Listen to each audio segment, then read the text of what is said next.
खबरों के एक्सप्रेसवे से आगे रुक करते हैं सियासी ढाबे का, जहां आज की सबसे दिलचस्प खबर मौजूद है। दिल्ली चुनाव से पहले आम आदमी पार्टी अपने पुजारी कार्ड को लेकर फंस गई है। आज रविदास, वाल्मीकि और बौद्ध भिक्षुओं ने अपनी मांगों को लेकर अरविंद केजरीवाल के आवास के बाहर प्रदर्शन किया।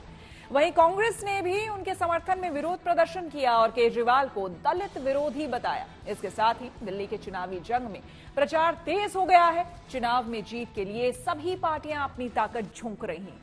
इस बीच आम आदमी पार्टी को मात देने के लिए बीजेपी अपने प्रचार को धार देने में लगी है और आम आदमी पार्टी भी बीजेपी पर जमकर पलटवार कर रही है।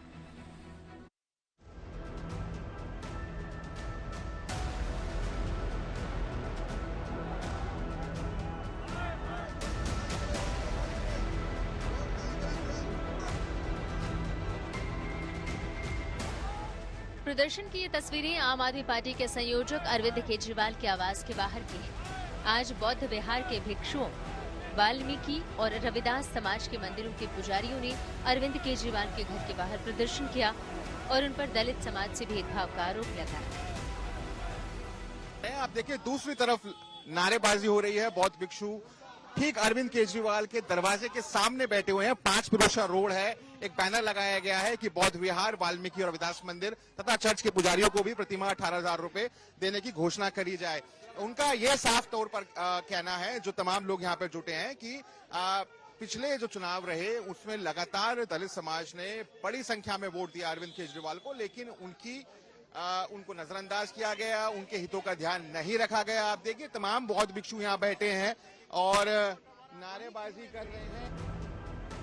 दिल्ली के चुनावी दंगल में जहां एक ओर वादों पर संग्राम छिड़ा है, वहीं दूसरी ओर आरोपों के जरिए एक दूसरे पर वार पलटवार हो रहा है। कुछ दिन पहले ही अरविंद केजरीवाल ने मंदिर के पुजारियों और गुरुद्वारे के ग्रंथियों को सम्मान राशि देने का ऐलान किया था। अब वाल्मीकि समाज और रविदास मंदिरों के पुजारियों ने केजरीवाल के खिलाफ मोर्चा खोल दिया है। कितने लोग होंगे जो इससे प्रभावित होंगे? कितने बौद्ध विहार हैं, कितने रविदास मंदिर हैं दिल्ली के अंदर, अगर आप आंकड़ा? 314 बुद्ध विहार हैं, मतलब बुद्ध विहार हैं, और 150 वाल्मीकि मंदिर हैं। 150 वाल्मीकि मंदिर। नुकसान होगा केजरीवाल को इस बार? केजरीवाल का नुकसान होगा, निश्चित होगा। इस बार उनको वोट नहीं मिलेगा। बौद्ध भिक्षुओं, वाल्मीकि और रविदास समाज की मांगों के समर्थन में कांग्रेस के कार्यकर्ताओं ने भी केजरीवाल के घर के बाहर जोरदार प्रदर्शन किया और केजरीवाल को दलित विरोधी बताया। हालांकि बाद में पुलिस ने प्रदर्शनकारियों को हिरासत में ले लिया। केजरीवाल जी को अपनी बात कहने आया था। 18,000 रुपया ग्रंथी और पुजारी को दे रहे हैं, बौद्ध भिक्षुओं को क्यों नहीं? रविदास और वाल्मीकि के पुजारियों को क्यों नहीं? ये भेदभाव है, ये दलित विरोधी कार्य है, ये क्यों नहीं कर रहे हैं लोग? दिल्ली चुनाव में जीत के लिए सभी पार्टियां अपनी ताकत झोंक रही हैं। इस बीच आम आदमी पार्टी को मात देने के लिए बीजेपी अपने प्रचार को धार देने में लगी है। इसी कड़ी में 22 जनवरी को प्रधानमंत्री नरेंद्र मोदी दिल्ली के सभी बूथ अध्यक्षों के साथ वर्चुअल संवाद करेंगे। 27 जनवरी के बाद पीएम मोदी समेत बीजेपी के दिग्गज नेता दिल्ली में रैलियां करेंगे।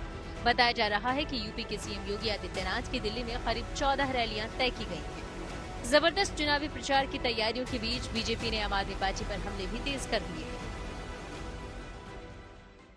आई तो आम आदमी पार्टी कांग्रेस के घोटालों की बात करके थी, लेकिन आज उनकी छाप जो एएपी है ना, वो अराजकता के लिए भी जाना जाता है, अलगाववाद के लिए भी जाना जाता है, आतंकवाद के लिए भी जाना जाता है, अफवाहें फैलाने के लिए भी जाना जाता है, अपराधियों को शरण देने के लिए भी जाना जाता है।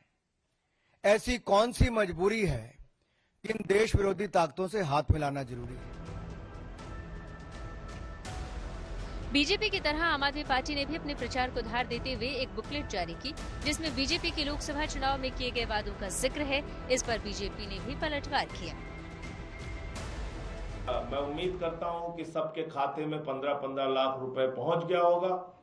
2 करोड़ नौकरी हर साल के हिसाब से 22 करोड़ नौकरी इस देश के नौजवानों को मिल गई होगी।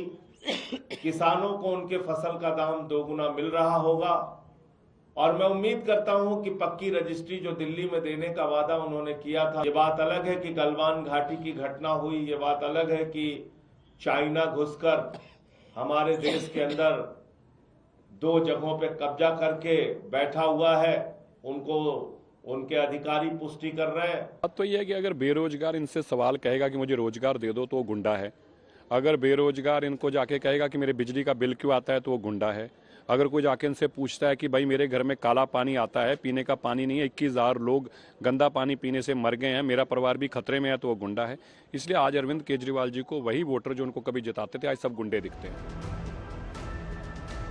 इस बीच आम आदमी पार्टी ने केजरीवाल के नॉमिनेशन पर सवाल खड़े करने वाले बीजेपी के नई दिल्ली से उम्मीदवार परवेश वर्मा का एफिडेविट निकाल कर लाई और उनकी संपत्ति पर सवाल खड़े कर दिए।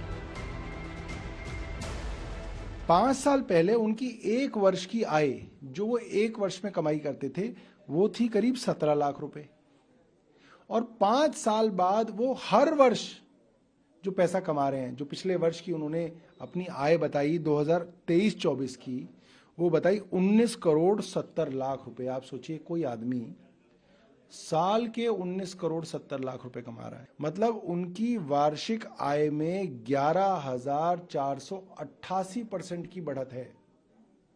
ये बढ़त तो बहुत बड़ी बढ़त है कि आप पार्टी की जमीन सरक गई है। खुद अरविंद केजरीवाल जी चुनाव हार रहे हैं और वैसी स्थिति में जब परवेश वर्मा उनके प्रतिद्वंदी हैं तो ये बहुत स्वाभाविक है कि उनके चरित्र हनन की कोशिशें आप पार्टी की तरफ से की जाएंगी और आप पार्टी को इसमें महारत हासिल है।